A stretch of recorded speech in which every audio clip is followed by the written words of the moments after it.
Finally, watching a classic after reading and hearing about it for so many years offers a different perspective from those that have lived and loved a film for their entire lives.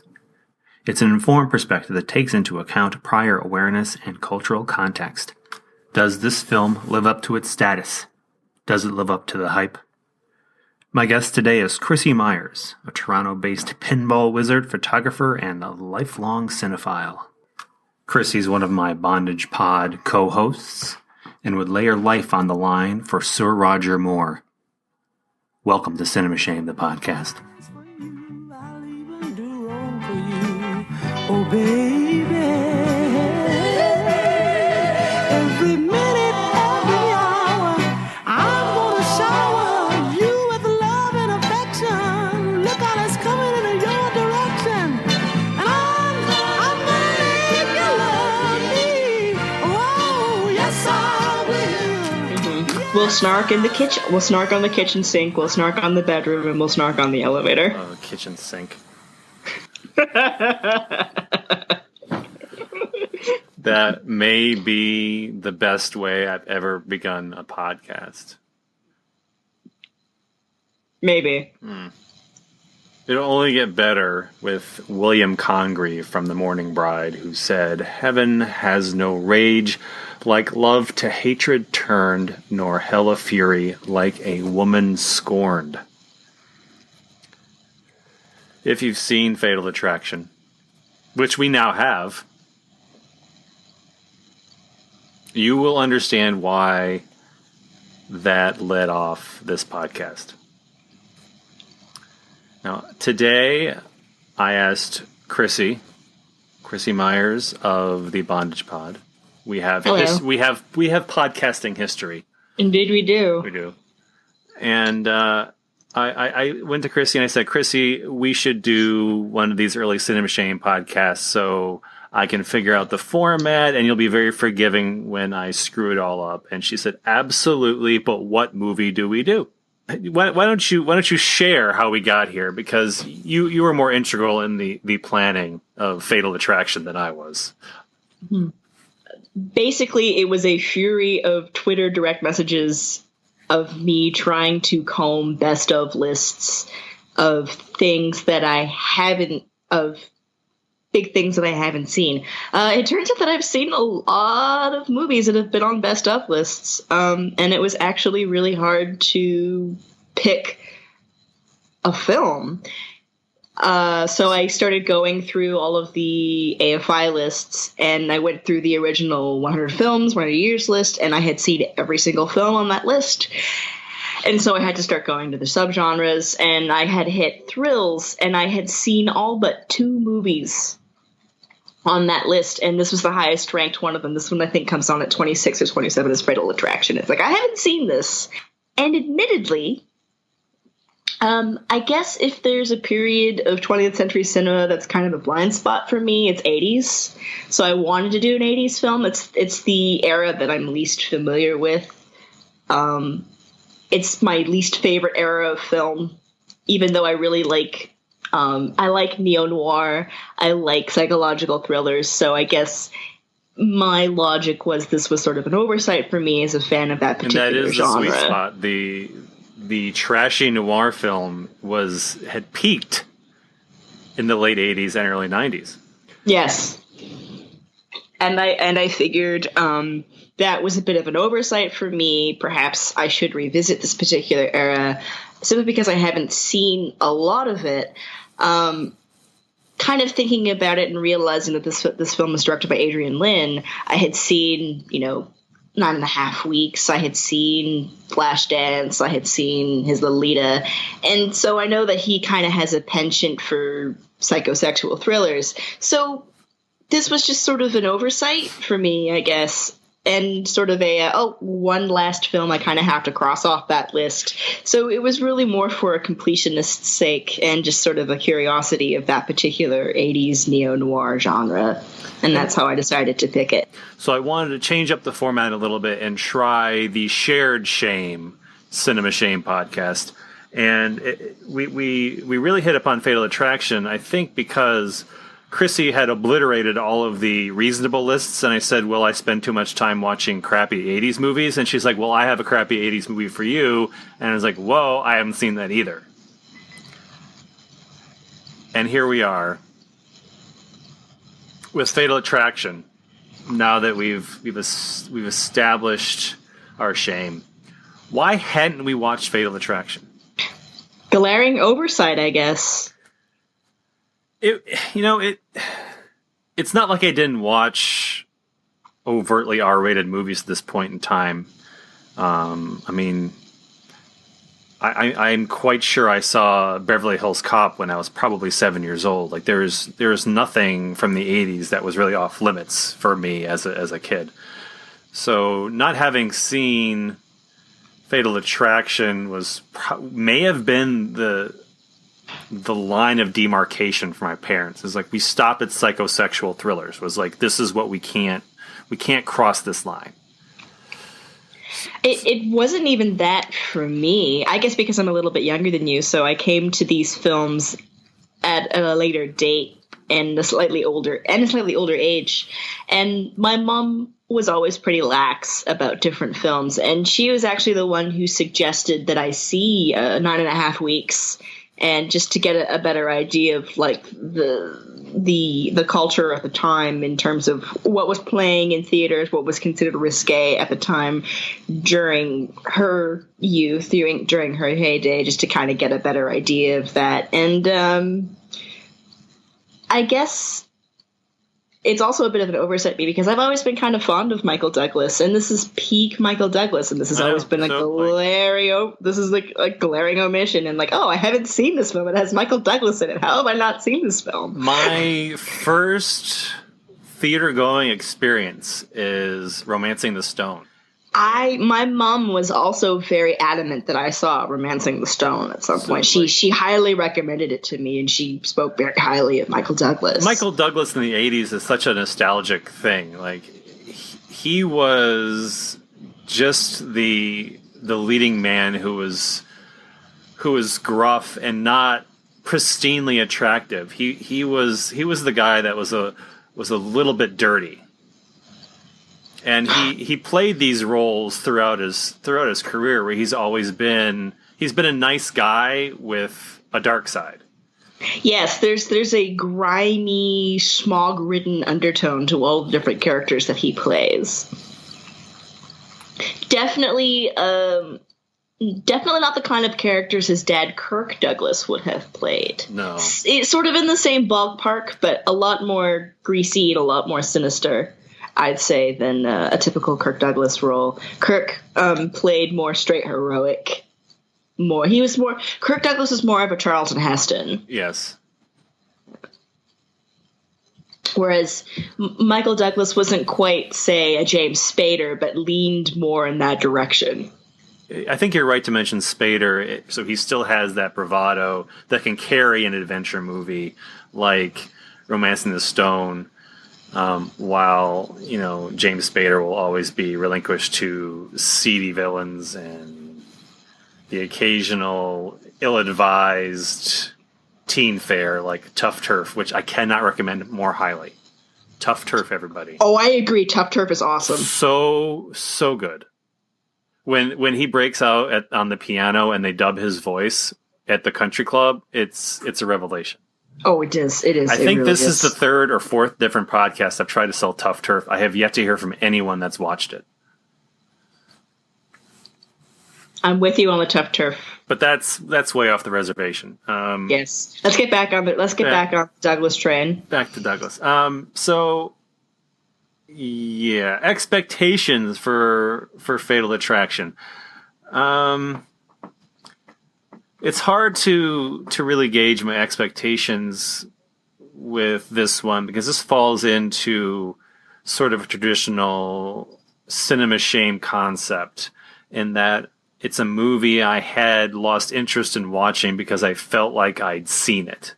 I'd seen the racy clips and I'd seen the boiled bunny, and as a movie I deemed to be a standard Hollywood thriller, I'd felt like I'd already seen it in 10 or 15 different iterations in the meantime. So I was never drawn to it as something I needed to watch, even though it was elevated so highly on a number of these best lists, like the one you mentioned for thrillers. And I have a book that I believe ranks in the mid-20s for thrillers as well.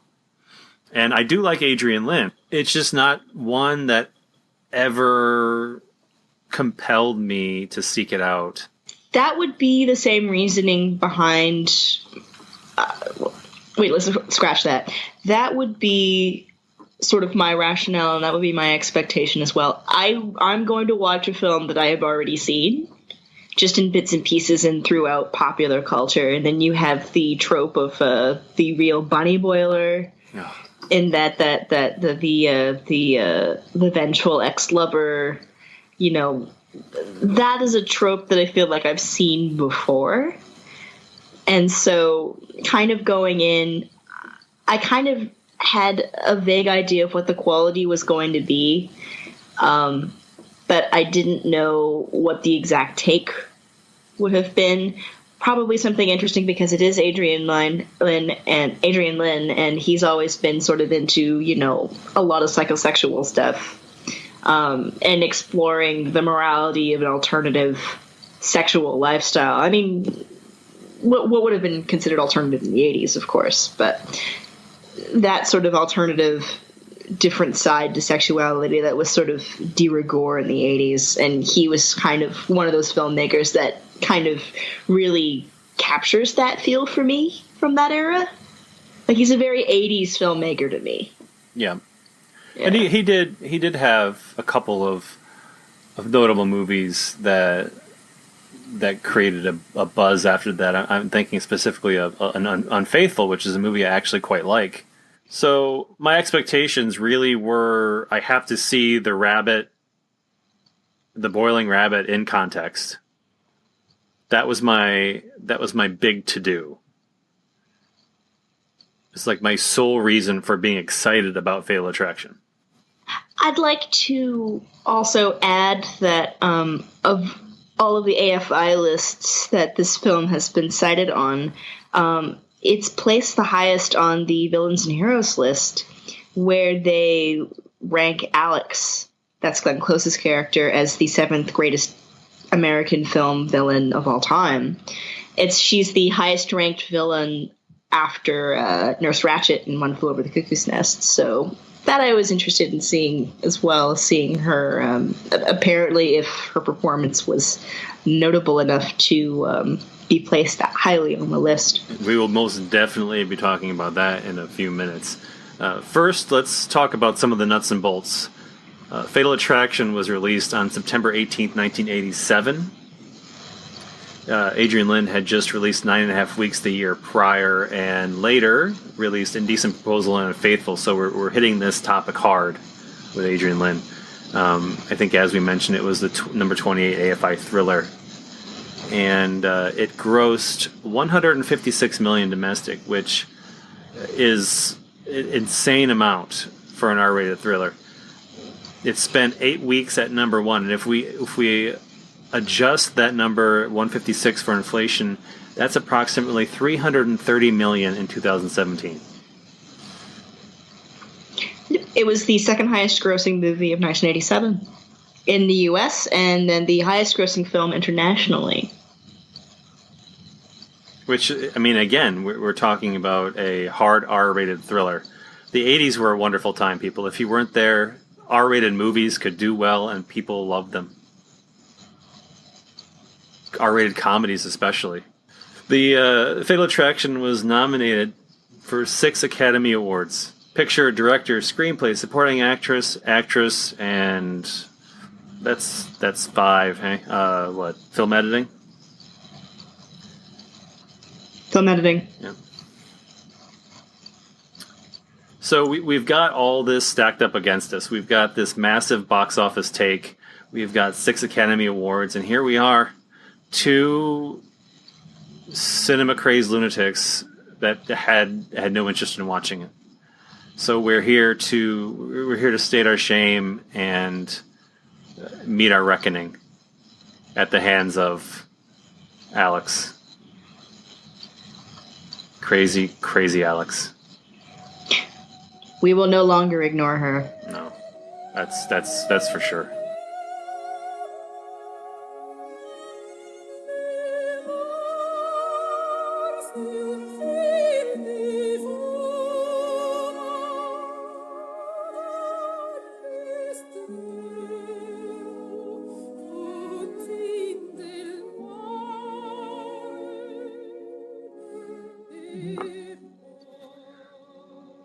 My first thought when watching Fatal Attraction was that this was the psycho hose beast that Wayne and Garth warned us about. That was the only thing I could think of. I kept, every time so everything gets crazier and crazier and crazier. I'm like, psycho hose beast. It's like I could not get the voices out of my head as I was watching this. It may have detracted from my overall experience, but I couldn't block out Wayne and Garth. Is Fatal Attraction a victim to its own genre? Like, is it a victim of its era? Is that, because that's not an unusual reaction to me, because I had similar reactions in my head as well. Like, maybe at the time it seemed a little more thrilling, but it was kind of hard to take seriously. Yes, I agree. For me? So I had some thoughts that goes right along in this line. So it's a victim of its genre, and it's a victim of its success. There were so many. Actually, maybe I should start somewhere else. So this is also a victim of being probably one of the last of the pre-AIDS information age. So it has this hypersexual content, and it establishes kind of a boilerplate for a whole genre of imitators. Even though this is nothing new, the stalker, sex crazed lunatic, obsessive, like, this is not a new story. I mean, the 70s, art film in the 70s was full of, I think of, what is it, Truffaut's Story of Adele H. These stories are everywhere, but they weren't told in such a flashy, Hollywoodized method. So when this became such a success, obviously they started making more of them. And it's really a B picture story that was elevated by budget stars and director. So when you take an inherently B film narrative and spin it off into the dozens of iterations, you get increasingly C, D grade, and then you have swim fan. So, and everything in between aired on the side of comedy, because it's almost like Fatal Attraction closed the book on this kind of cinematic extramarital stalker narrative. It was just like, well, that's the extent of what we can do there, so we're just not going to do that now. So it's either got to be cheesier and have this era of comedy to it, or it's got to be low budget and distinctly B grade. Do you think that's like kind of where this is going?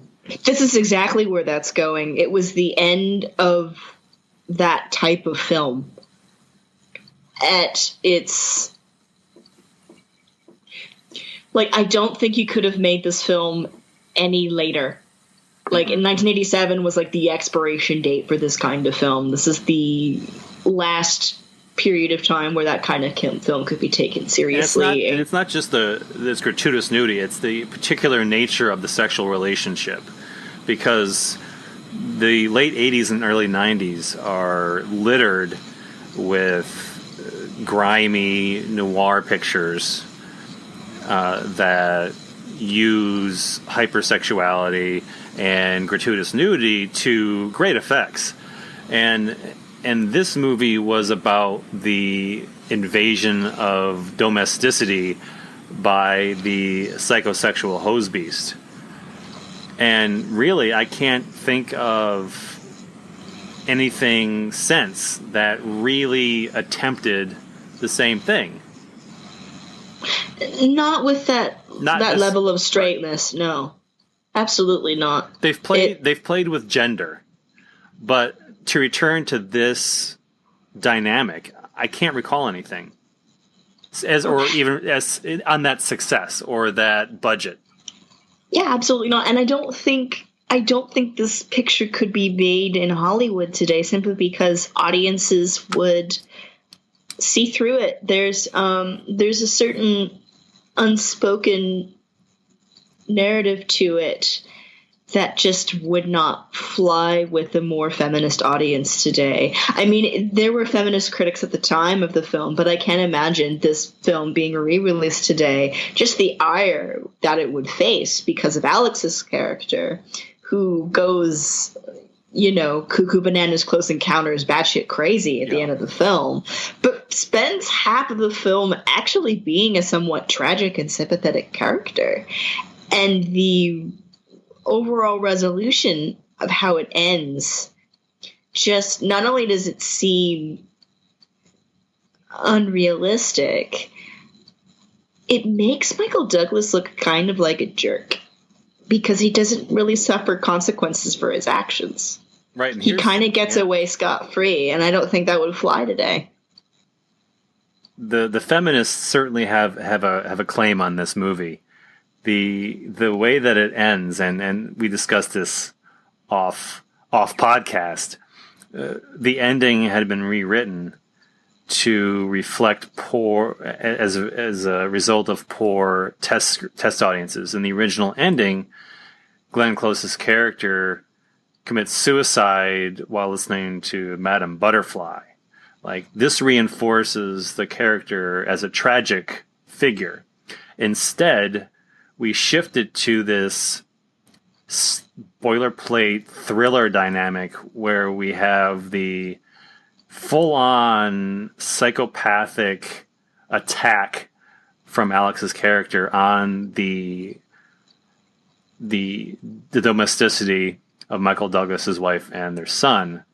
So she's the aggressor. She's the psychopath who has come to kill the nuclear family. And as a result, the good wife, as we'll call her, executes the she-devil. And so begins the entire and worthy feminist criticism of the film. Without this ending, I don't think it receives the same attention. Or if it is, I think it's more misdirected, because I can certainly see the argument that Glenn Close's Alex is more sympathetic until that ending. I think that's the sympathy dissipates where she boils the bunny and she starts taking it out on his family instead of just taking it out on him. Correct, yeah. That's kind of the turning point where she kind of goes a step too far and goes beyond the pale. But I think the original ending would have been much more realistic. I think that the type of personality disorder that she exhibits, I think she's supposed to be either a borderline or she suffers from erotomania or something. It usually doesn't ever end with infliction upon the in this case the object of affection. It's usually self-harm, and that would have been a much more realistic ending, taking it out and martyring herself so as the ultimate paid back, the guilt in that this person forced me to destroy myself. That would have been more realistic and more tragic and frankly, a better ending, especially with the callback to Matter and Butterfly, because that's kind of what it's building up to. Mm-hmm. You need sort of like that. I mean, if as it is now in the original ending, the Madame Butterfly analogy becomes somewhat labored. Where there's no real resolution to it. It just seems sort of like a throwaway foreshadow or a throwaway reference. The ending where she kills herself to the score of Matter and Butterfly would have made much more. It just would have been better. It would have been more interesting, and it would have been more true to the character. Yes. I really wish they had. I think people. I mean, even though it's ranked so highly on those on the AFI lists. Honestly, it's not really a film that gets talked about among other film fans that I know of. It's really just sort of overlooked, and I think that's kind of why I never felt compelled to watch it. No one really talks about it. When people talk about great thrillers, no, it doesn't come up. This one doesn't come up, and I feel that if they had stuck with the original ending, I think it would have given the film a more timeless quality. And I think it would have held up a lot better.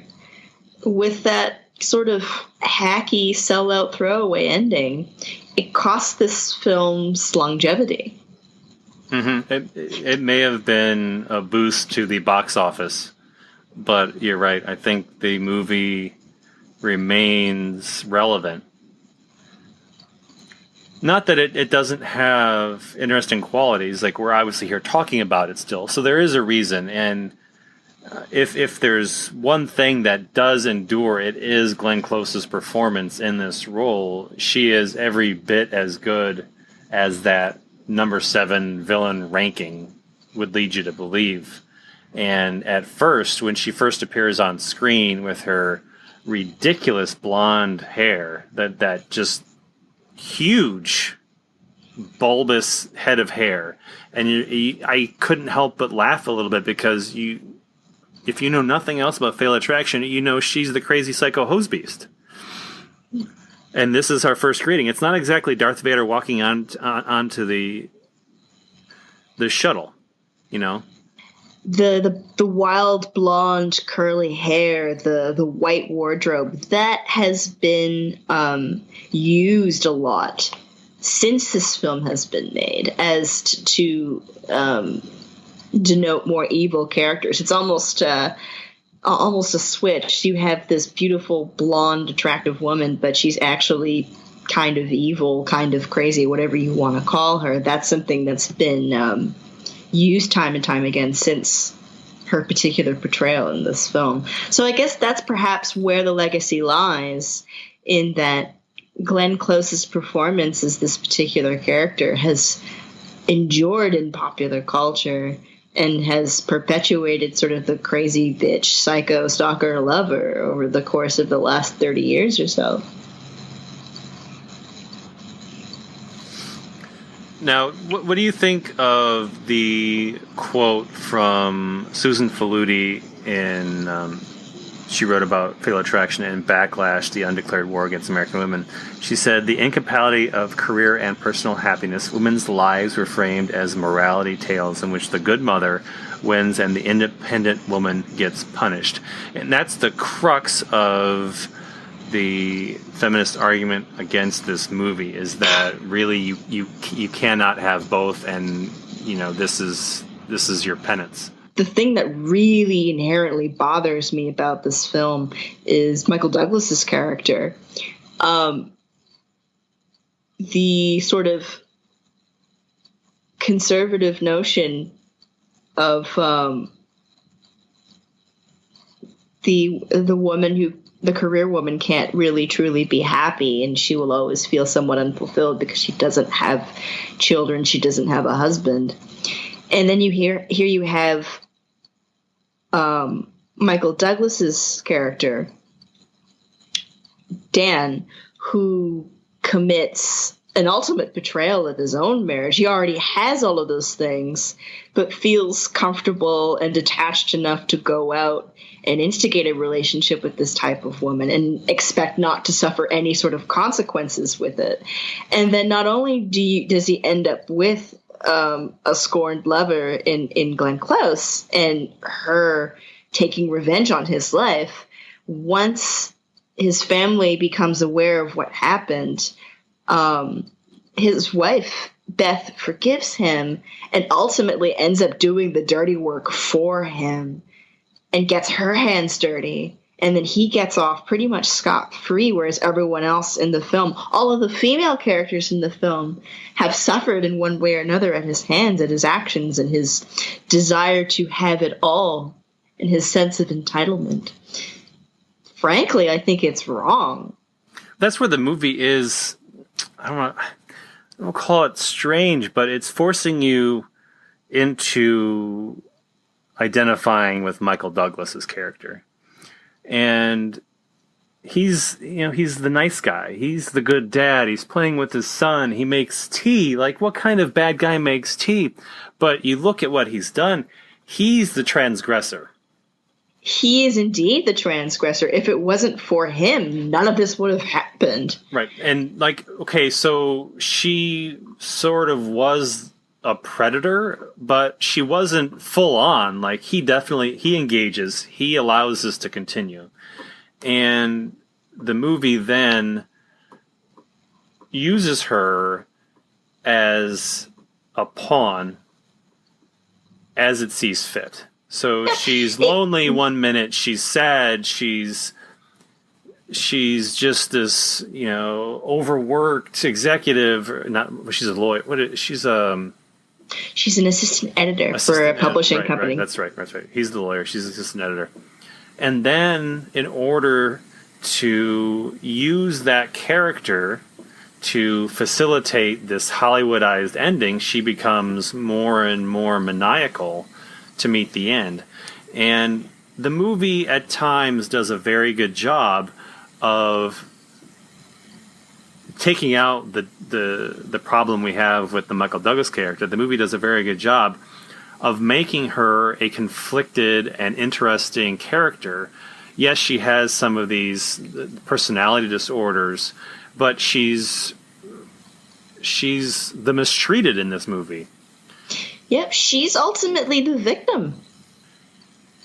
Yep, the entire series of events of this film are inspired by the fulfillment of this. The entire course of events of this film are spurred by the need for this white, privileged, middle-aged man to fulfill his whims and his desires. And I had a problem with this very premise from like scene one. You can see the way the movie is manipulating Anne Archer's character. They come back from this night out, and he's looking to get it on, right? And she says, "You forgot something," as in like, "Come get some," and he needs to walk the dog. And she is shown as not an asexual character. In most of these movies, they go out of their way to show how the wife has somehow oppressed the male sexuality or emasculated the husband. She's none of those things in this movie. No, she's gorgeous. The male gaze is going fucking crazy all over her. My male gaze was going crazy all over Anne Archer. Hell, I'm like, my male gaze was going on. I know your male gaze was going on. And then we have Crazy Gun Close. I'm like, there's no fucking way that I see that, like, again, Psycho Hose Beast, because she's Psycho Hose Beast from like the get-go. And I'm like, you know what? Anne Archer's okay, but this is where I'm going to hit it. Yeah, that made no sense to me. No, I didn't go along on that leap. And the movie takes that for granted. Alex's character serves as this beautiful metaphor for how men like Michael Douglas, who I know exist because I was married to a man like Michael Douglas in this film, that just will not deal with their transgressions. They just pretend they never did it. They pretend they never happened. They pretend they didn't do anything wrong, and they just go about their lives as if these demons don't exist. And here Alex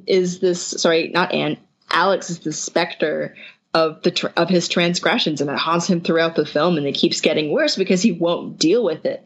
It took Alex boiling his daughter's pet bunny for him to fess up to his wife and be honest to his wife and be honest about his feelings. It's the dangers. It's not so much the dangers of infidelity as so much as the dangers of dishonesty, because she ultimately forgives him for, sleeping with another woman. And it's not always the act of infidelity itself that is offensive. It's the fact that he lied about it and hid it and was dishonest about his feelings and wasn't open and communicative with his wife about his sexual cravings and his sexual feelings and why he was feeling sexually frustrated. And he ended up going outside of his marriage quite carelessly to seek it.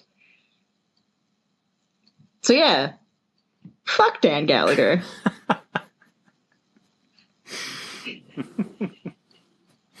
There are two lines that Alex says at particular points that I wanted to bring up. At 1 hour and 10 minutes, she confronts him about the child, about the little bun in the oven, and he's insinuating that she could do away with it and it'd be okay with him. It'd be super cool. And she says, "Don't you pity me, you smug bastard? I'm going to be the mother of your child. I want a little respect." That to me was what the movie, or what the screenwriter wanted the movie to be. He wanted this deeper character than what we got. The character that we wanted, the character that was eventually going to get her revenge through death, not through premeditated murder.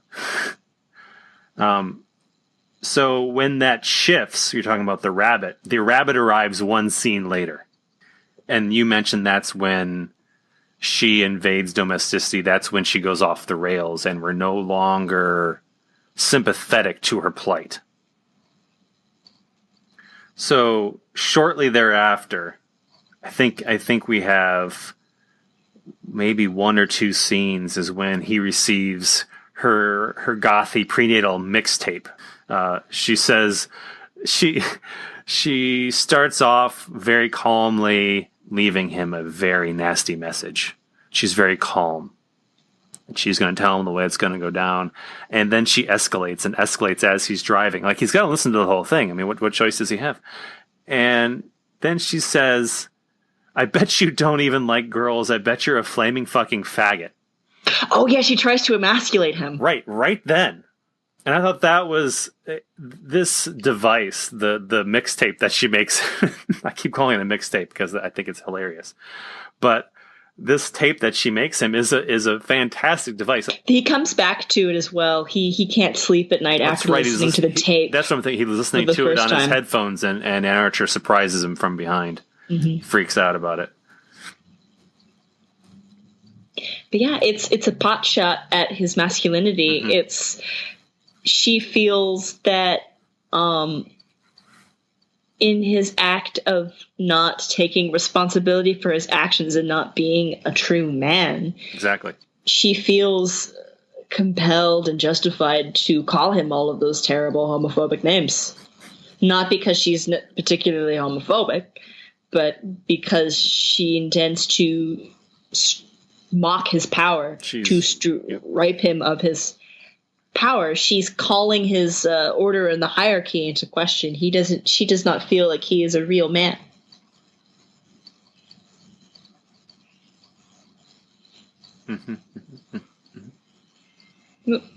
It's a great device.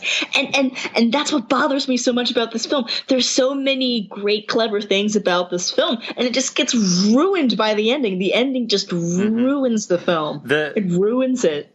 This really could have been a great film. It could have been. And I had trouble with the beginning. Like I mentioned, I had trouble with the initial setup of the film. But once it gets going, after that initial hurdle, you kind of get into it. And like this character is really interesting. And the way she's playing these mind games, it really reaches the peak of her powers when she takes the kid from school, and she's got the kid on the roller coaster while Anne Archer is frantically trying to locate him. And you have the juxtaposition of Glenn Close on the roller coaster with this sort of steely calmness while she's on the ride, with Anne Archer driving around recklessly and before she gets into her accident. And at that point, I'm like, okay, the movie's got me, because I'm invested at this point. Like this scene was really well done, and it just upped the stakes tremendously. Yeah. It's the best scene in the film. Because that also is right. That's part of that sequence. So like she demands respect as she confronts him about the child. Then they buy the rabbit, and then I spend the next minutes counting down for that rabbit's demise. Like the whole movie for me was like rabbit watch. I'm like, when does the rabbit get it? And then I finally get the satisfaction of the scene, which also I think Lynn handles very well. It's we have it in our head that it's this tremendously gory scene for some reason, almost like on par with the horse head and Godfather. But it's really just a quick flash of blood and fur, and then it's gone. It couldn't have been any more than half a second. And it was really super effective. And it's a callback to the scenes where Alex was cooking for Dan. She was making the pasta for him. Mm-hmm. And then immediately after that, you have the kidnapping scene from the school that drops him back off. And in that time, I'm like, this movie is going to win me back. I really thought it had me until the next few scenes become just mania vomited all over the screen. And then I lose the character completely. Mm-hmm. It would have been so much more interesting if she murdered herself, if the original ending was kept intact, because she dies with her dignity. That's the only way she dies with her own self-respect intact. Right. That's the only way she wins. That's the only way she wins, if she has agency over her decisions. She doesn't have agency in the altered ending. She loses her agency. She loses her dignity. And she has every right to claim that dignity. As extreme as her actions became, she still was entitled to some kind of dignity and some true apology and to some true tenets. And he just doesn't give it to her because he's completely oblivious to her feelings. It's so frustrating because, I want to hate her character, but I can't. And that's what makes her such a good villain. Mm-hmm. Yeah. There's a tremendous amount of depth to her. And it's a shame that we lose it all so quickly. Yeah. It's really just a shame. I'm really disappointed in the ending. Even on a superficial, even if we remove the analysis and look at this as just an average thriller, like we have no expectation, we have no build up, that ending is still a letdown. There's nothing inventive about it. There's nothing unexpected.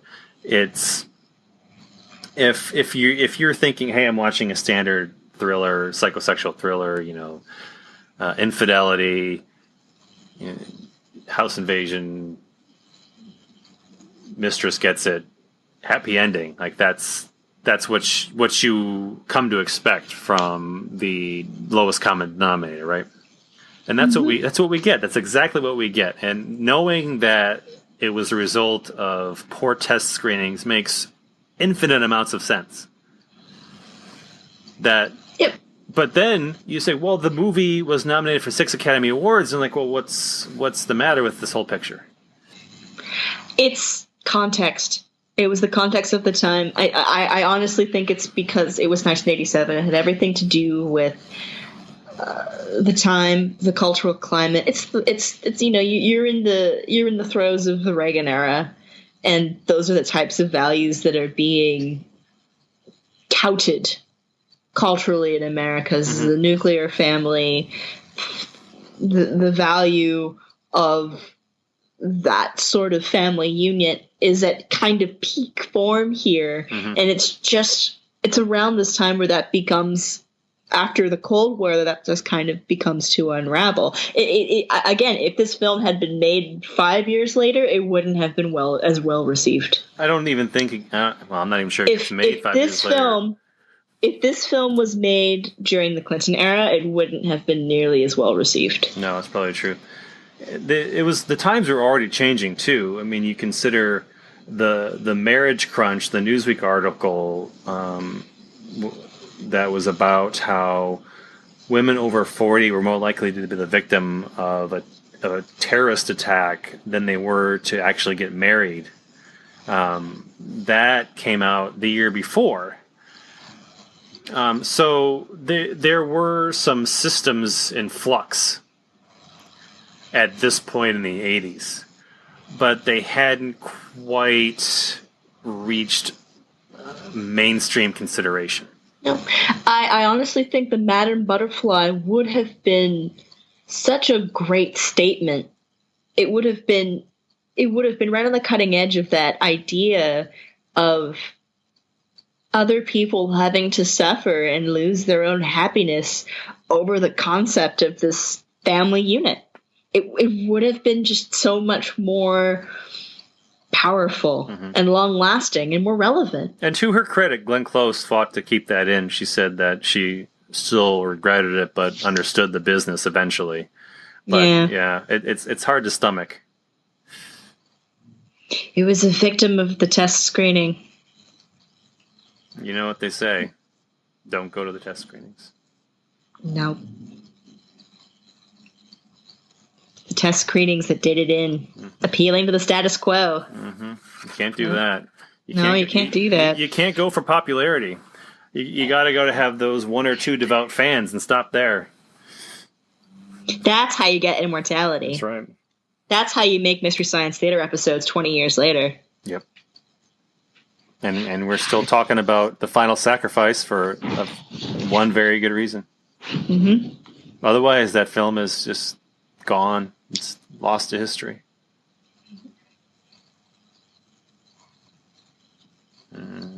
Deep thoughts. Deep thoughts. I think I went through all my notes. I don't know if you have anything else you'd like to express about Fatal Attraction before we move on. Glenn Close's character loved to rip shirts. Oh, she did. The shirt whipping, that was a thing. I mean, that I think that was a device employed to enhance the intensity of the performances, the raw sexuality. But it wasn't just her shirt ripping. It wasn't just Michael Douglas's shirt. It was her shirt too. She stabs herself and rips up her own shirt. Yes. And then I suppose she would have had to cut Ann Archer's shirt at the end there too, and she was swinging that knife around. Doesn't Ann Archer get a little bit cut up there? Oh yeah. So I mean, her shirt's done. There's definitely some gory fan service throughout the film. Also, notice the sex scenes in the film as well. The sex scenes between Alex and Dan are much more clumsy and comical and realistic than the scenes between Beth and Dan. They're much more clean cut and idealized and wholesome. The sink, the kitchen sink scene for just 1 minute. it wouldn't be fair to go on without discussing that, because it is also iconic on the level of the bunny boiler. I laughed. I thought that scene was absolutely ridiculous, and I think we were meant to. Do you think that 1987 audiences found that scene funny? I think so, yes. I think it's certain such a audiences... bizarre... The staging is quite bizarre. Right. You know what makes that scene really over the top? When she turns the faucets on, but instead of just kind of letting it run and just ignoring it, she puts her hands in the faucet, wets her hands, and just splashes the water over themselves. That's where it kind of lost it for me. That's where it kind of went a little over the top for me. Yeah, and then they're taking water and like smearing it on each other. Like, I'm really... Yeah. Is that... Why did you do that? Like, if someone does that, like, well, why is that... That's weird. Don't do that. It was very strange, and it was like I knew it was there. I knew it was early in the film, and it was still more bizarre than I anticipated in context. What did you think of the elevator scene? You know, I thought that was a far more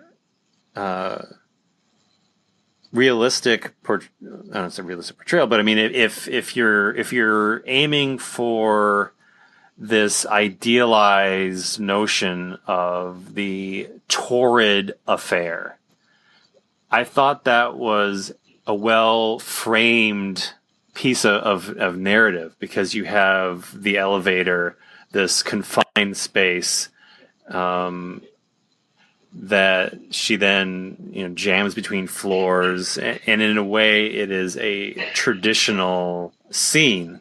But the way that it was shown in this meatpacking district, run-down, skanky apartment was visually appealing as a representation of the dirtiness of what they were doing. Yes. The mise en scène. Ooh, we're getting technical here. Mise en scène. Dropping the mise en scène. We're getting university film class up in here. Absolutely. But that's exactly what that was. Yep. That I also thought the class structure was interesting too. The fact that she was in sort of the less desirable part of New York City, mm-hmm.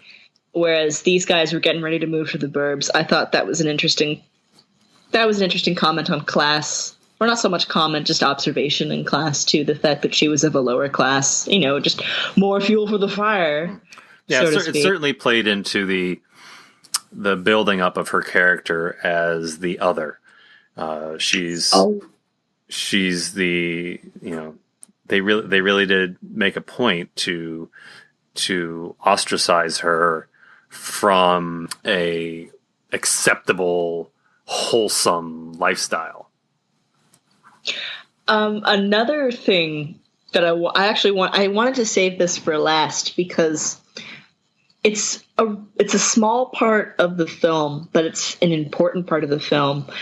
The fact that we discover that Alex's father committed suicide when she was a young girl, that would definitely have an effect on how she goes about sexual relationships as well.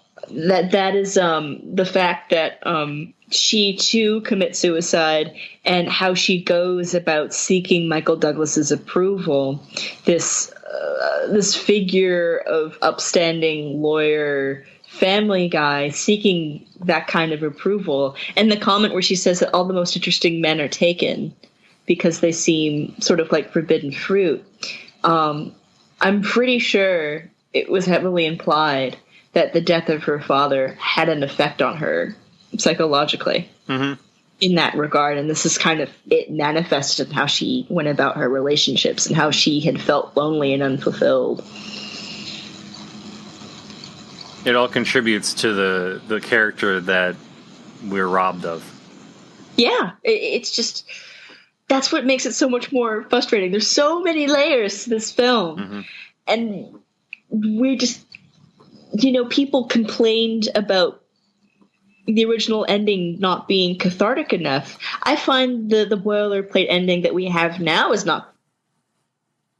You and I both invested in Alex's character as opposed to Dan's character. Yeah, because he just... I mean, if you go along with the movie... It almost feels like the bad guy won. It does. It does in a way. That's exactly how it feels. It wasn't intended to be that way, but that's how it made me feel. And the ending, the closing shot of the camera kind of just zooming into the photo of the three of them in the family, it just made me angry. It literally made me felt like the bad guy won. Even though Alex was the quote-unquote psycho killer, she actually didn't end up killing anyone except for the bunny. Michael Douglas is a guy, he just does a bad thing, and man, does he just not pay for it. It's just this... He doesn't pay for it, he doesn't get it. No. And not really. And if we're not paying attention, if we're not looking at this film critically, it's very easy to get swept along as the movie keeps nudging you and telling you, she's fucking crazy. He's okay. He's a good guy. Deep down, he's a family man. Loves his son. But she's fucking crazy. And it's easy to get swept up in that because Adrian Lyne is a very talented filmmaker. It's unfortunate that the film is as accomplished as it is, because if it were slightly less flashy, the missteps would have been more apparent to the average viewer. I agree. I think it wouldn't have been as glossed over. And maybe this ending doesn't get shoehorned in as a mea culpa.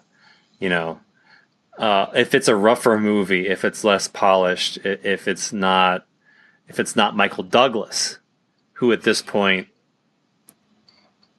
probably wouldn't have been seen as someone who was particularly as a fallible character. This is peak Douglas. He was filming Wall Street at the same time. Yeah. This is peak Douglas. If it weren't Michael Douglas, if this film were not an A film, we would have had the Madame Butterfly ending, and it would have ultimately have been better narratively, I think. Yeah, and it wouldn't have made money, and it would have been a blip on the radar of 1987, and some weird podcasters in 2012 uncover it and resell it to the masses. I mean, these things have entirely different lives. These two movies we've laid out in front of you. Yep. I kind of wish the alternate universe where it was a B film existed instead. I wish I could have had that movie. That's the movie I wanted. And we didn't get it. No, if only we had Will McKinley's time machine, because he kept trying to go back and fix Police Academy for me. We borrow it and we'll go back and really just make sure that original ending stays there, or at least preserve the print. Do we know if there's ever been a print that's popped up with this ending? Yes. It actually exists on the special edition DVD, and it was released in Japan with the original ending to huge success. Japanese, they know. The Japanese get it. Yeah. The Japanese really like this film. You've got they like that archetype. That's something that plays the vengeful female characters. The Japanese would love our podcast because they're all about the shame. Oh, yes. Japanese get it, though. The Japanese get it. And their movie posters are better. That's also very true. I can't seem to face up to the facts. I'm tense and nervous and I can't relax. I can't sleep 'cause my bed's on fire. Don't touch me, I'm a real live wire. Psycho killer, qu'est-ce que c'est? Fa fa fa fa fa fa fa fa fa fa. Better run, run, run, run, run, run, run away. Oh. What other film should our listeners watch instead of Fatal Attraction, should they have that burning cinema shame desire to scratch that one off their list? Where else should they start? I'm actually going to talk about a film that is sort of opposite of Fatal Attraction in a lot of different ways, in that the villain actually wins. I'm going to talk about my favorite Martin Scorsese film, The King of Comedy, with Jerry Lewis and Robert De Niro. Basically, if you haven't seen the film, it's about a man named Rupert Pupkin, and played by De Niro, who is kind of like an aspiring stand-up comedian, and he's obsessed with Jerry Lewis's character, also named Jerry, who is the host of sort of like a Carson-style talk show. And back in the 70s and 80s, the way to really make it big, or make it seem that you were going to make it big as a stand-up, was to appear on these types of shows.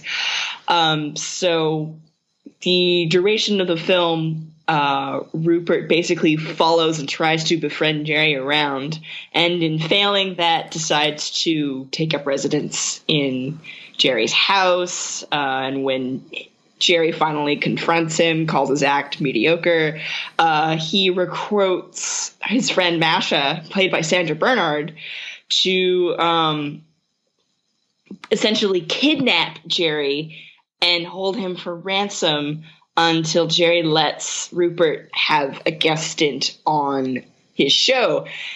And he ends up getting the guest stint on the show and goes to prison for it. But after he gets out of prison, he essentially becomes famous again. He has a memoir and he's back on television, but you're not entirely sure whether or not it's a reality or a fantasy.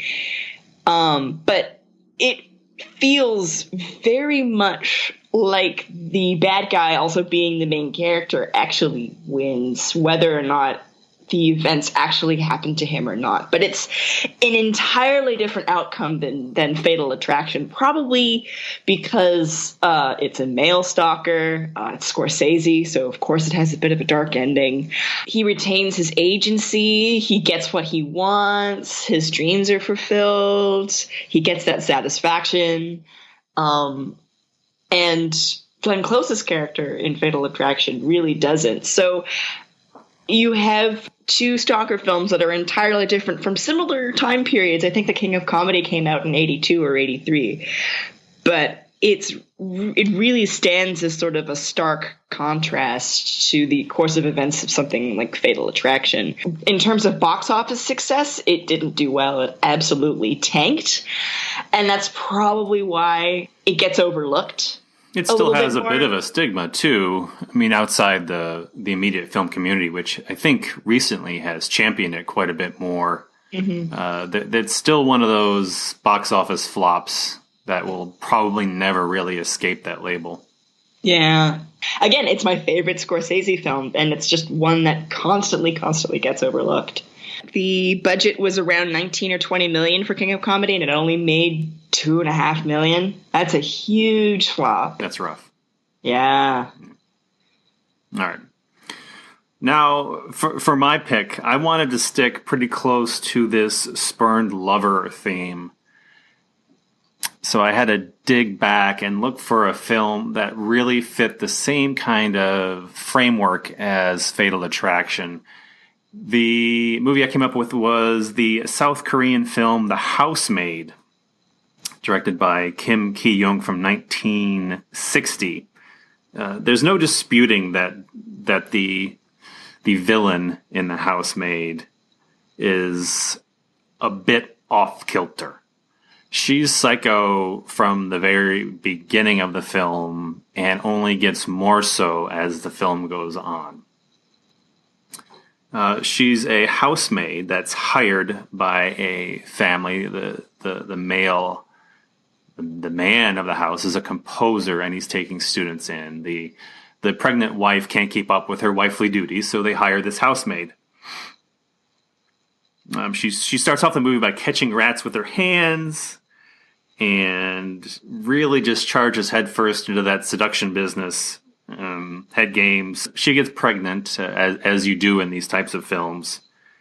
and the wife convinces her to fall down the stairs to induce a miscarriage. The wife does this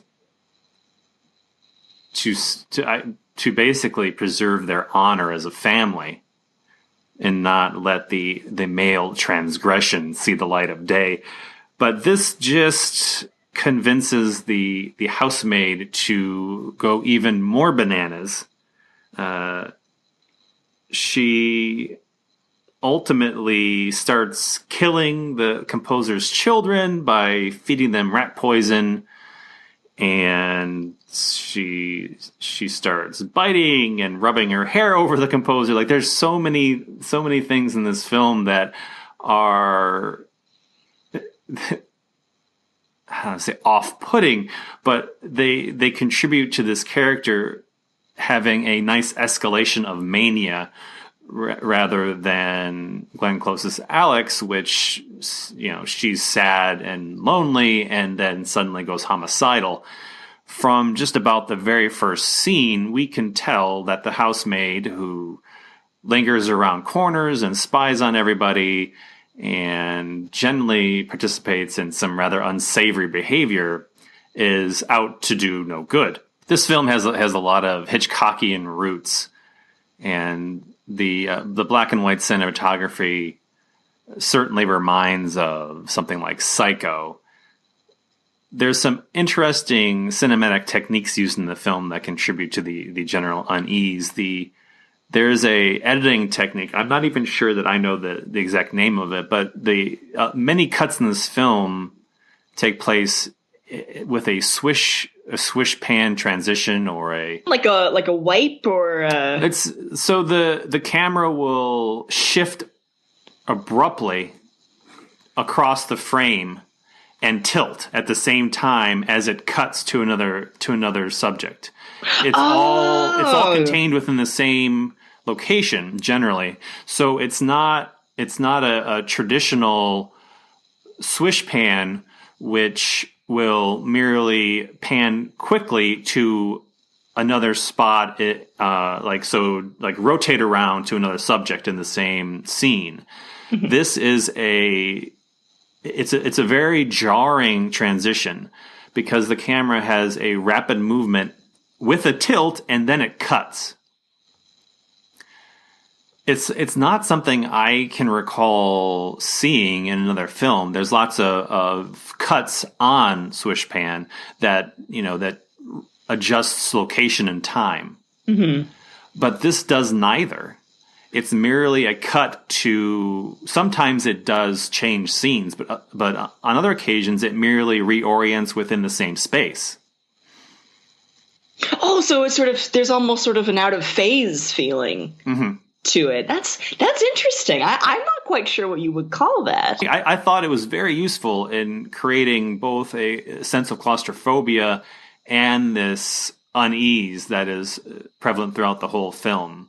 The film is quite remarkable, and it is available to watch on YouTube. The South Korean Film Archives have a lot of films up, and if you were to go back and increase your exposure to South Korean film, this would be my starting point. There's a long tradition of revenge films in South Korea, and this, I'm not going to say this is the first one because I don't know that I've studied enough Korean film, but this is one film that is cited as the beginning of that cycle in South Korean cinema. I really like how she is sort of, I don't want to say personified because that's the other way around, but she embodies rat-like qualities. She does. Yes. The sneaking around the corners and hiding. The first scene where she just grabs the rat with her bare hand is really quite striking because until then she's just been odd. And now you see that oddity manifest in overt violence. Yes. She's not a rat queen because she's not a swarm of rats. But she embodies qualities associated with And I think this film is especially interesting because she exacts her revenge on the entire family structure. The kids get it. The wife is pushed out of the unit. The wife at one point is begging her to leave the family alone, and she says, "What do you want? I'll give you anything." And she says, "I want your man." So she starts taking dibs. She's like a scavenger, like a rat. Like a rat. Indeed. Okay. It's so clever. It is. It's wit. Some witty filmmaking right there. It is. All right, I think we had our alternate shame appropriate laid out for Fatal Attraction. Mm-hmm. Yeah. So let's take this opportunity to call up Will McKinley on the Old Movie Weirdo hotline. I just had the bright red Old Movie Weirdo hotline phone installed in the Cinema Shame headquarters. I've been told that Will McKinley is always at the other end of the line.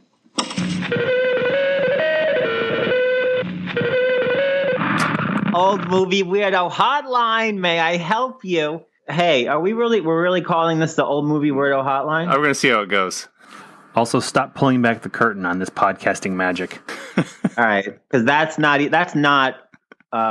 too cheesy. So the shtick of this is that like you have a direct line to me whenever you want to call me to ask me about what you've just talked about on the show, right? That's right. Okay. So what are we talking about today, Jay? Krissy and I just discussed Fatal Attraction at great length.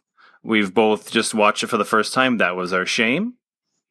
We found it a little wanting. We called it a flawed but compelling slice of sexism ruined by a harebrained finale. So interesting. You had your guest was a woman, or is probably still. Yeah. Right? Did you get the pun there though? The harebrained part. Yeah. All right. That's good. Okay. I just wanted to make sure that it was underlined in my notes. Harebrained. Yeah, I got it. It's I'm still doubled over with laughter. Okay. Just making sure. Yeah. So you had it's very interesting that you mentioned this because I saw this movie in the movie theater in 1987 with my girlfriend at the time, who interestingly, like I feel like every time I come on the show, I get into some like deep, dark, like confessions about my past life. But 1987, I was 18 and my girlfriend, it was like my first girlfriend. She was 10 years older than me. So this is juicy stuff. Please continue. Yeah, no. And to some extent, so as we had talked about last time, because I know that everybody who listened to the first episode is listening to the second one. Well, and vice versa. They're lifetime subscribers now. We mentioned that, I had spent like the first half of the 80s out of the popular cultural loop. And then once I started college and got a girlfriend, and that was 87, I was kind of back and started to go to mainstream movies again. And so Fatal Attraction was one of them. And I was there with my 10 years older girlfriend. And to some extent, her perspective as an older, like more mature guy, it's amazing to me to think that like 28 was ever old to me. But as an older, more mature person kind of, helped to shape my perspective. And she hated this movie, as did I in 1987. I found it to be like, ugly and sexist. And, and this is me. I'm a like college freshman. So, I'm not as whatever, informed and shaped and mature as I am today. But even then at 18 years old, I really hated Fatal Attraction. And I really, really try not to do what like a lot of people on social media do, which is kind of scan, media of every type for anything even vaguely objectionable that I can hang some sort of complaint onto, right? Right. But this movie is really a testament to like straight white male privilege. It's just, it's just terrible. And the other thing that bothers me about the movie is that, it's like she's on her bed trying to get their unlisted phone number, eating Doritos, Haagen-Dazs, Oreos, and smoking cigarettes. And first of all, as someone who is engaged in, obsessive behavior in my life, you're never going to have Doritos and Oreos and it's like it's like, you know what? It's like mental illness via product placement. It just, that like that. I mean, I know it sounds stupid, but like, if you want me to take your movie seriously, don't litter crazy. Don't be like, she's crazy because she has Haagen-Dazs and Doritos on the same bed. I'm only disappointed she didn't dip the Doritos into the Haagen-Dazs. Why didn't we have full synesthesia there? Yeah, I don't know. I mean, you've done a whole probably lengthy chat and deconstruction of this movie. So I'll just back you guys up and say that it's a highly flawed film. Okay, so here's where I bridge it to the old movies because I know people are busy and they want me to get on with my little speech here. But so Fatal Attraction originally was supposed to have an ending where she commits suicide for the express purpose of ruining Michael Douglas's life, yes, and or his wife's life, right? Yes. So when you said, "Oh, we're going to call you up and let's talk about some spurned lover or like whatever crazy spouse or girlfriend, whatever genre movie," we need better examples of this particular genre.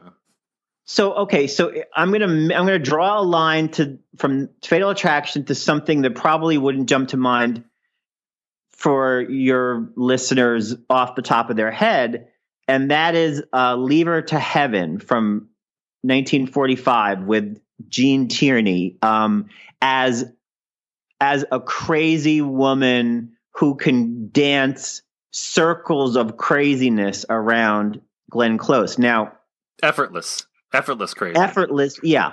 Now, your listeners may be familiar with Leave Her to Heaven. It's certainly one of the, better known old movies. It's one of the great melodramas of the 1940s, one of the great Technicolor films of the 1940s, directed by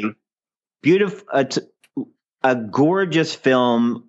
The cinematography is by Leon Shamroy, who is had a 50-year career, was nominated for Oscars 18 times, including multiple times where he was nominated for 2 movies in the same year where he lost one Oscar but won another. So 4 Oscar wins, 18 nominations. The guy worked from the late silent era up through, Planet of the Apes. Just a brilliant, and it is, so this is a movie this is a good test. Maybe you have some listeners who are like, well, I'm kind of a movie fan, but I don't know if I'm an old movie fan. So I would say, put this movie on, and how you respond to it emotionally, intrinsically, in your body, in your psyche, in your mind, will tell you a lot about if you are an old movie person, an old movie weirdo or not, because it is a slow movie. There are stretches of this movie where not a fucking thing happens for 15 minutes. And if you go with it, right, and you acclimate yourself to the pace of it and the mostly presentational acting style, it is a joyful experience. It's one of my favorite old movies, even though I don't think it's a great movie. I think the first hour and a half of it is a great movie. And then it kind of goes off into this, there's a Vincent Price is in it and gives probably the worst performance I've ever seen Vincent Price give. But there's a sequence at the end of the movie that is so bad. It's like, I wish they had just cut it. Well, the courtroom scene is is just such a bizarre deviation from the rest of the film. I'm trying not to even though you just spoiled it, I'm trying There's no not spoilers to, there. All right. Whatever. There's a 14-minute sequence from 134 to 148 with Vincent Price playing this courtroom scene, like he's on Days of Our Lives in 1967. It's just it is really bad. And I'm sure that John Stahl directed him to be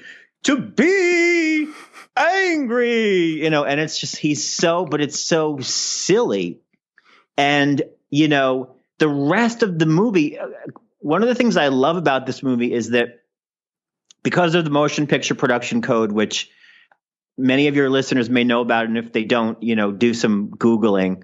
Hollywood studios were very limited in the sort of stories they could tell, the sort of evil they could portray, the kind of villains they could write, and put in mainstream contemporary studio pictures. And, the villain, if a person did something that was against the code, they always had to be punished, and it was very strict morality, very, black and white, no pun intended, even though this was Technicolor. So this movie does some very interesting and fun kind of negotiations around that. Most particularly in the fact that, while the lead character, played by Gene Tierney, does get her comeuppance, it's on her own terms. And that's kind of fascinating because, even though she doesn't ultimately walk away from this, like she might have if it was, say, done in the pre-code era, she is still to some extent, a victor of this story. And this movie has probably the most chillingly evil scene of a film of that era. And again, I don't want to spoil it because I suspect that probably more listeners in your audience have not seen this film than, say, have not seen maybe Fatal Attraction. So I would really, really encourage you. I don't want to say too much about it, but it happens about midway through the film.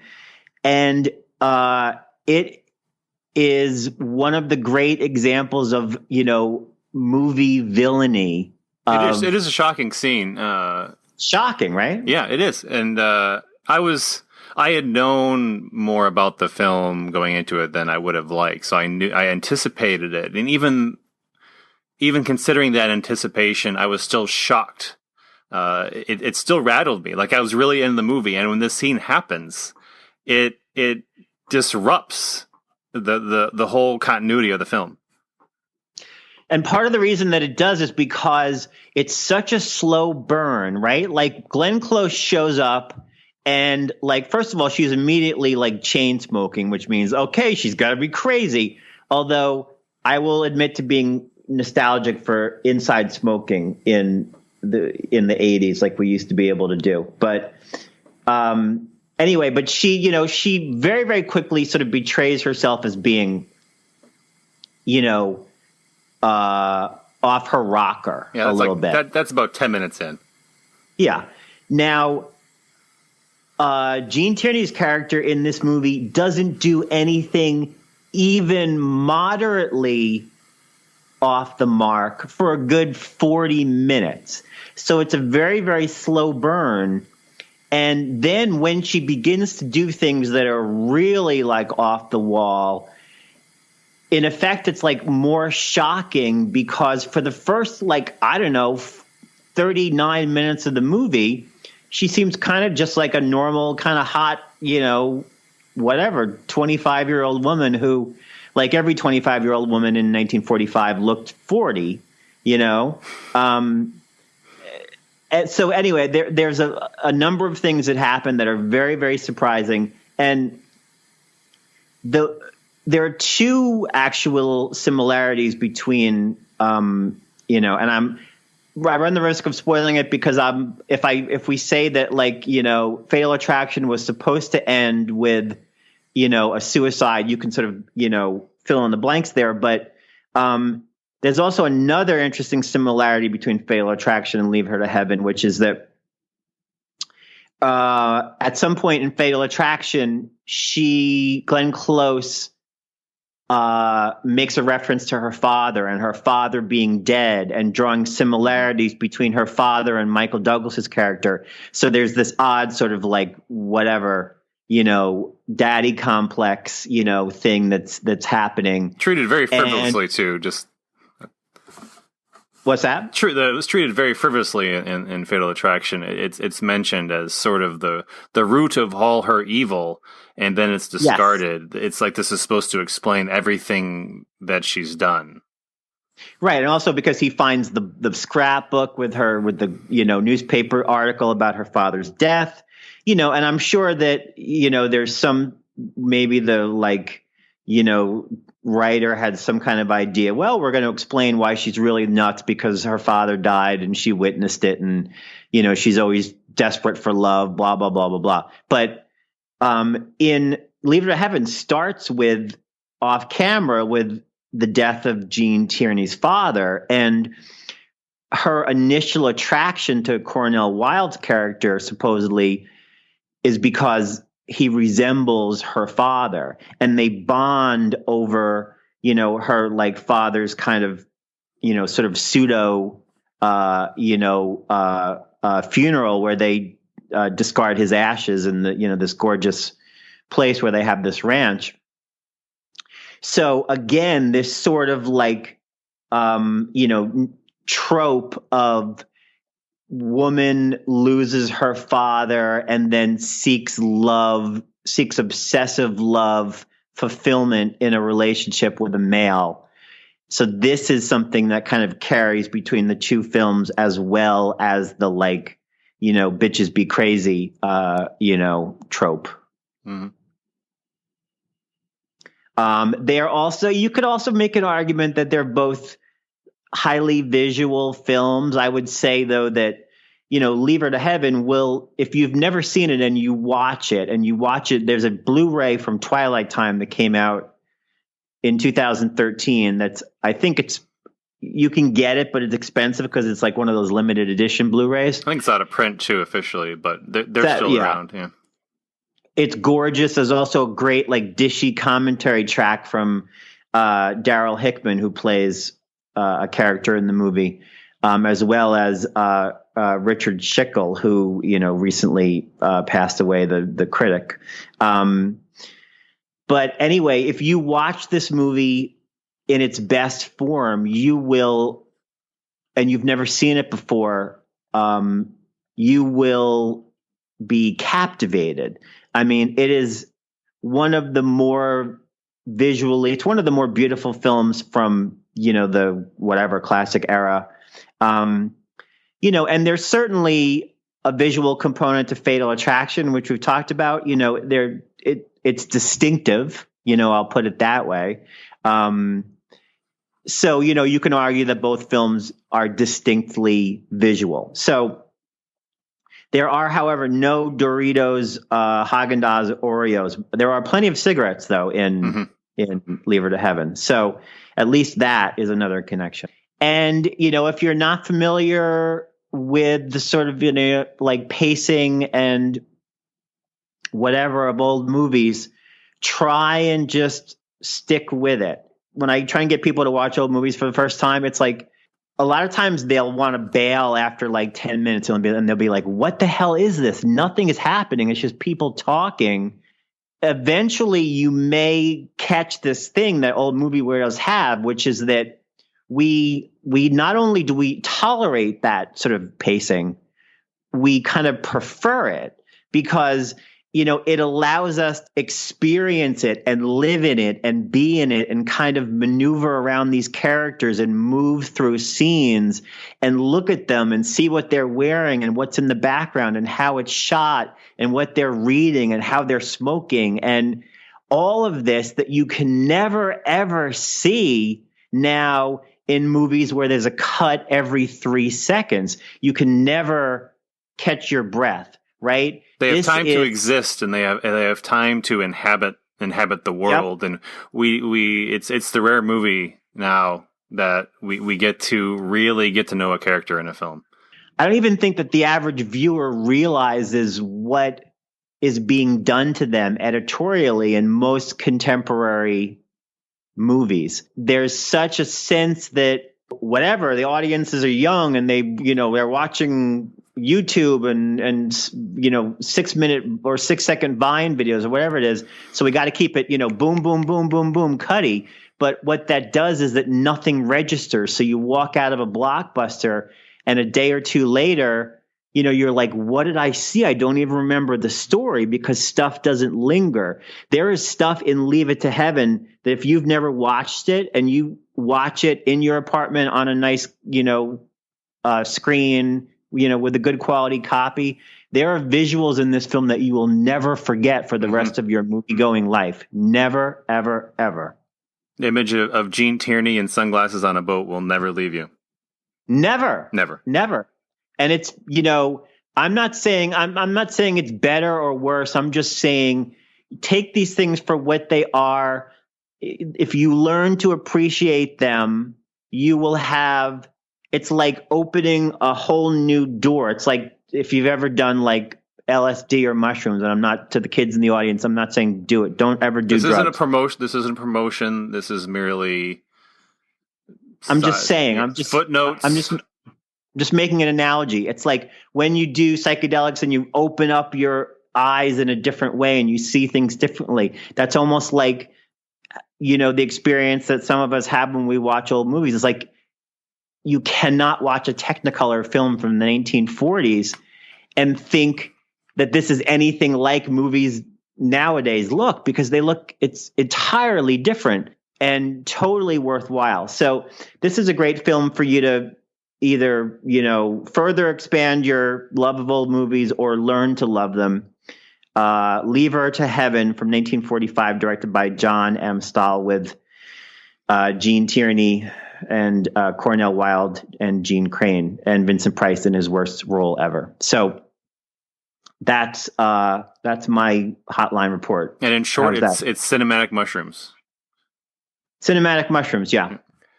Perfect. Thank you, Will McKinley. We'll check back with Will on a future episode of Cinema Shame. Well, we've spoken some truths here today. Shall we go to reviews? Yeah, I think I've got a couple here that are pretty great. I've got Roger Ebert's here. Yeah, I'll start there. You can do a Roger Ebert blurb, and then I'll read my favorite Amazon reviews because excellent. Those make me happy. All right. So reviews in now. Okay. So let's read some reviews. Let's see what other people have said about this film. I've got Roger Ebert's review from '87 here. He gave it 2.5 stars, and I'm going to read the first 2 paragraphs here.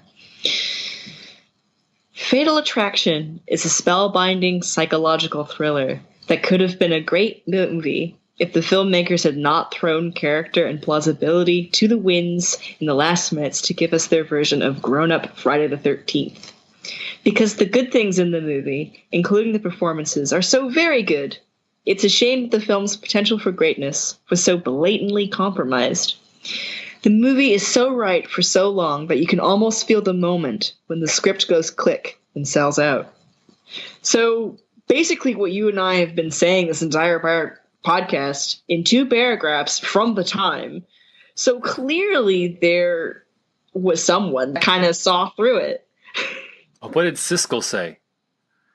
I don't know what Siskel said. Here, why don't I look up what Siskel said, if we can find it, and you read some of your favorite Amazon reviews. I'll read a few of my favorite Amazons. You get on the Siskel, and hopefully we'll have some closure. Here's the first one I came across.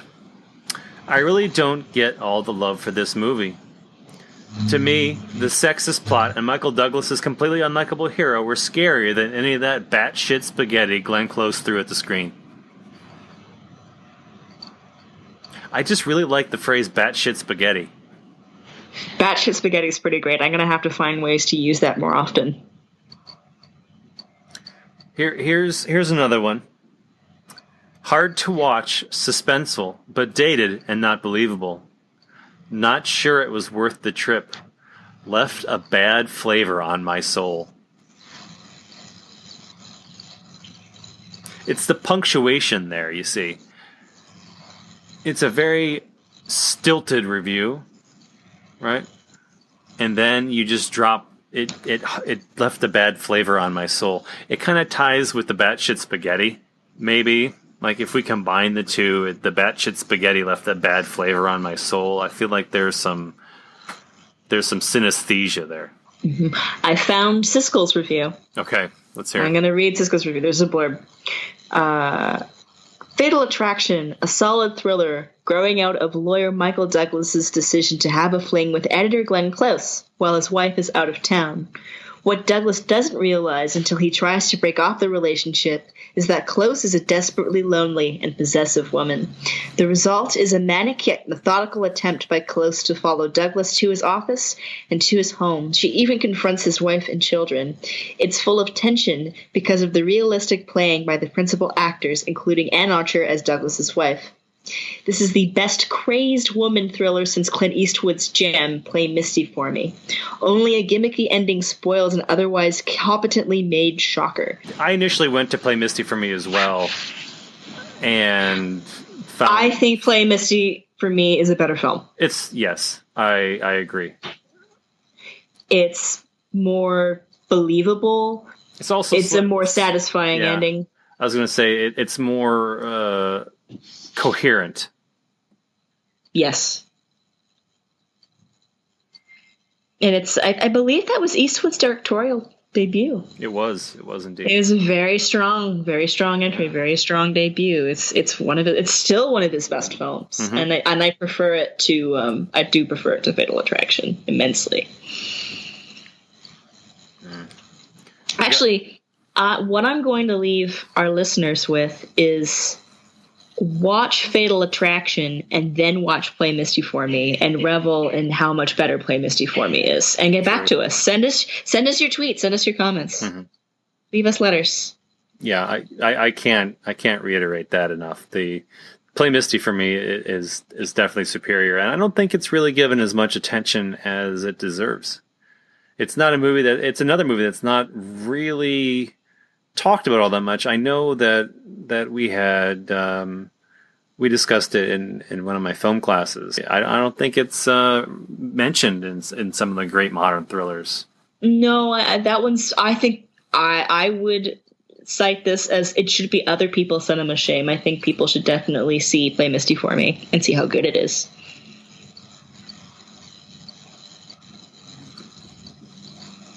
All right, I think we hit all the hot topics, and we've done our public service. We've attempted to go back in time to fix what went wrong with Fatal Attraction. We've also tried to change the course of the future by getting people to watch 1971's Play Misty for Me, directed by Clint Eastwood. I don't know what more we can do. Do you feel penitent? I don't know, man. I feel penitent because I get to scratch off another box in my list of thrillers that I haven't seen. That's about it. I feel good every time I can do that. Yep, I feel good too. I've resolved a couple more lists where that was just the single glaring omission, and now I've seen everything on those said lists. So that's where I do indeed feel penitent. You said earlier that it was one of two thrillers. So if we need to do another podcast to help you complete your thriller list, I'm in. You know, I am all about helping people achieve their dreams. Oh, it was Body Heat. We'll see. 1981's Body Heat. Now that is a good movie. All right, that'll be our next cinema shame. I will merely look on as a fanboy. I think that's a terrific movie. All right, next to our to Body Heat next time. Oh, it's got William Hurt and Kathleen Turner in it. Oh, this is going to be good. Oh, I must repent for this one. Pitch perfect neo-noir transplanted directly from 1947, except with super steamy sex. Like it doesn't. It's real. I don't want to talk anymore. I can't. Okay. Till next time. We'll say this for the next podcast. Yeah, absolutely. I don't know what you're up to, but I'm going to tell you it's going to stop right now. No, it's not going to stop. It's going to go on and on until you face up to your responsibilities. What responsibilities? I'm pregnant. I'm going to have our child. Alex, that's your choice, honey. That has nothing to do with me. I just want to be a part of your life. Oh, this is the way you do it, huh? Showing up at my apartment? Well, what am I supposed to do? You won't answer my calls. You changed your number. I mean, I'm not going to be ignored, Dad. You don't get it.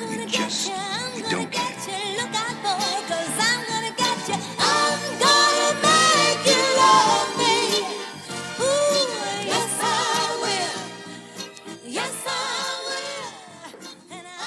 Cinema Shame lives on the web at cinemashame.wordpress.com. Join the growing legions of penitent movie watchers and submit your 2017 shame statement today. Every breath I take and each and every step I make brings me closer, baby, closer to you. And with each beat of my heart, for every day we apart, I'll hunger for every wasted hour.